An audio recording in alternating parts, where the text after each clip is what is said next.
Kisah ini bermula dari kerajaan Delhi tua yang rakyatnya hidup dalam kesejahteraan. Di dalam kerajaan itu hiduplah seorang raja yang bijaksana dan adil. Pada suatu hari, sang raja yang bijaksana dari kerajaan Delhi tua sedang berdoa untuk kesejahteraan dan keamanan kerajaan Delhi. Segala ketulusan dan kerendahan hati, kami meminta bantuan para dewa untuk menyelamatkan kerajaan kami dari segala mara bahaya. Itulah doa yang selalu dilakukan oleh sang raja untuk kerajaannya.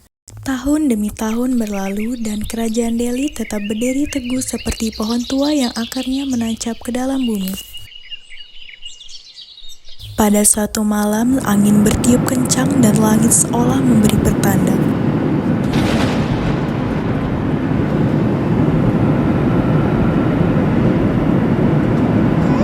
Seorang bayi baru saja lahir dan di saat yang bersamaan kerajaan Delhi diselimuti cahaya hijau, seakan-akan menyambut kelahiran sang putri.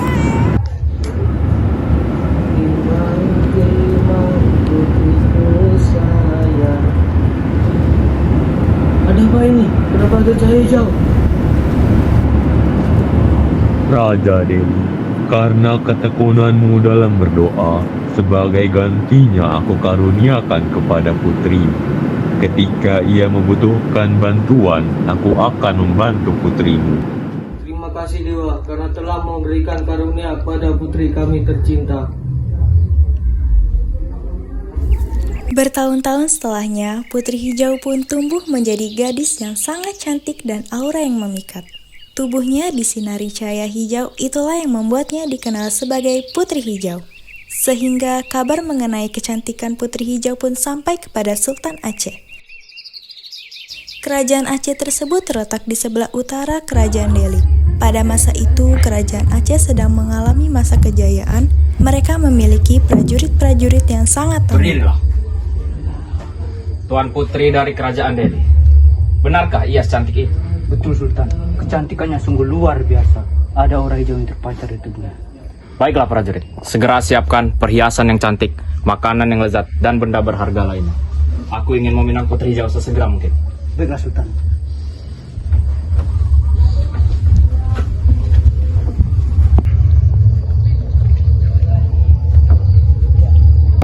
Tuanku, pasukan dari Kesultanan Aceh telah tiba. Baiklah, Sudah lama saya ingin bersilaturahmi langsung ke tanah Delhi. selamat datang di tanah kami sahabat jauh. Semoga perjalananmu menyenangkan. Kabar mengenai putri kecilmu membuatku ingin datang langsung, bukan karena utusan. Ayo kita berbicara dan berbincang di dalam.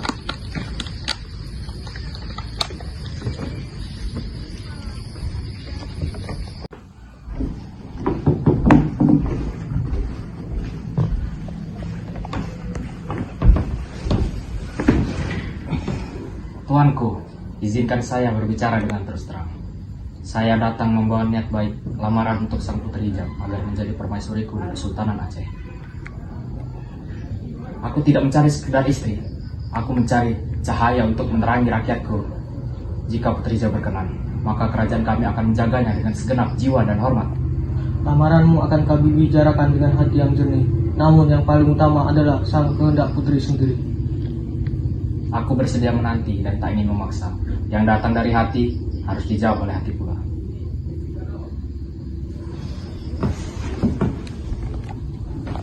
Malam hari di salah satu ruangan kecil istana, Raja Delhi duduk di atas tikar dan Putri Hijau menghampiri dan duduk di samping sang raja.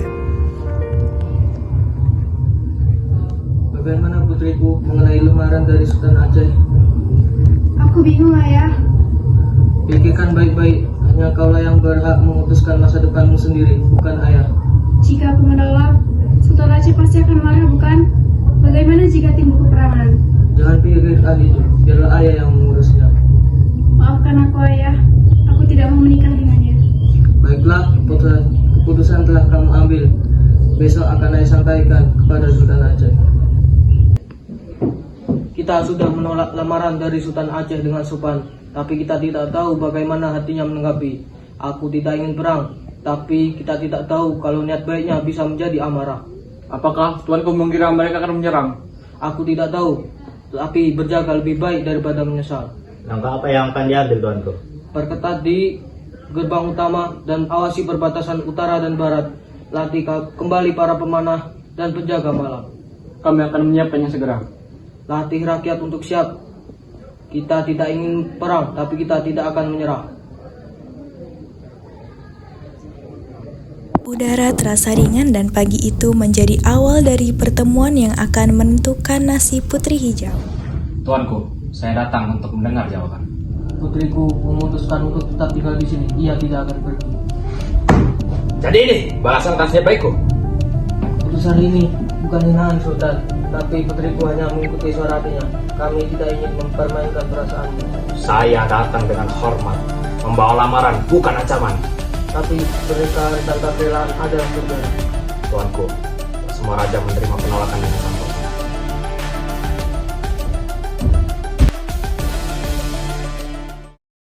Malam hari di ruangan Istana Aceh, Sultan Aceh berdiri di depan Panglima. Mereka menolak lamaran kita, menolak persahabatan kita dan merendahkan kehormatan Aceh. Ini bukan lagi soal perasaan, ini soal harga diri. Apa perintah Paduka? Kumpulkan pasukan, kita berangkat saat fajar. Raja Delhi harus tahu, penolakan ada harganya. Baiklah Sultan. Hari ini kita tidak berperang hanya untuk saya. Kita berperang demi kehormatan Aceh. Hidup Aceh! Hidup Aceh! Kerajaan Delhi akan tahu bahwa penolakan terhadap kita bukan tanpa akibat.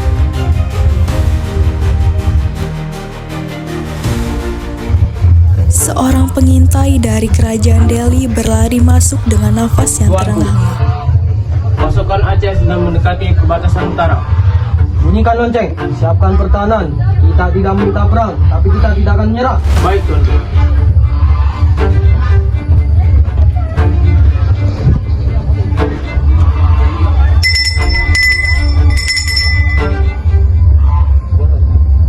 Waktu demi waktu berlalu, pertempuran pun tak terelakkan. Hasilnya sudah dapat ditebak, kerajaan Delhi tua kalah. Putri Hijau pun berhasil ditangkap, namun sebelum Sultan Aceh membawa pergi sang putri, Raja Delhi memberikan beberapa syarat kepada Sultan Aceh. Sultan, kau boleh membawa putriku, namun aku mau mempunyai beberapa syarat. Syarat apa yang kau beri? Akan kuturuti. Selama perjalanan, Putri Hijau harus dikawal sendirian. Ia tidak boleh ada yang mengajak bicara atau menyentuhnya sedikit pun. Dan dia tidak diperbolehkan makan dan minum sedikit pun. Hah, kukira apa? Mudah sekali. Akan kuturuti permintaanmu.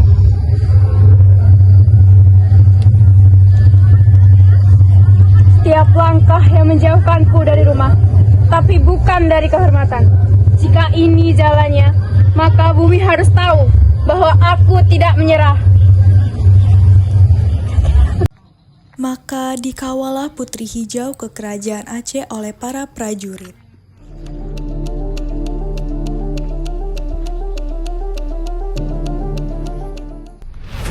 Bang Yasin, dengarlah panggilanku. Namanya telah disebut yang tersembunyi di balik tabir, yang menjaga darah langit yang tak tunduk pada tahta manusia. Putri Hijau tidak datang sebagai tawanan, ia datang sebagai warisan alam yang telah membangunkan penjaganya. Ia datang bukan sebagai manusia, bukan pula sebagai prajurit. Ia datang sebagai penjaga darah suci yang tak boleh disentuh sembarang orang. Adikku bukan milik siapapun. Ia datang dari langit dan kini ia harus kembali. Dengan satu gerakan tangan, seketika sang sultan dan para prajuritnya tersungkur. Mengapa kau baru datang sekarang? Karena langit tak pernah turun tanpa sebab. Dan karena sekarang waktumu untuk pulang telah tiba, biarkan langit yang menjagamu. Apakah aku akan berada di langit selamanya? Kau akan jadi penjaga yang tak terlihat. Tapi mereka yang merindukanmu akan selalu menemukanmu. Dari cahaya hijau yang terpancar dari laut, di doa yang dipanjatkan di malam yang sunyi, di hati yang setia pada kebaikan.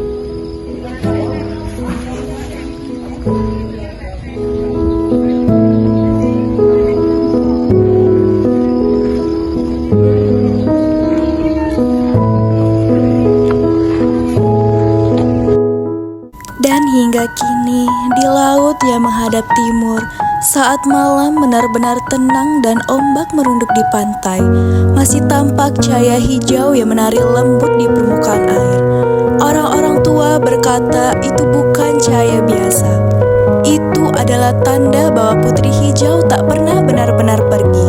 Ia kembali ke tempat asal hatinya, menjadi bagian dari alam, hijau pada daun, tenang pada angin. Dan di setiap hati yang mengerti bahwa cinta tak bisa dipaksa. Karena Putri Hijau adalah kisah yang tak pernah selesai selama dunia masih mengenang tentang cinta yang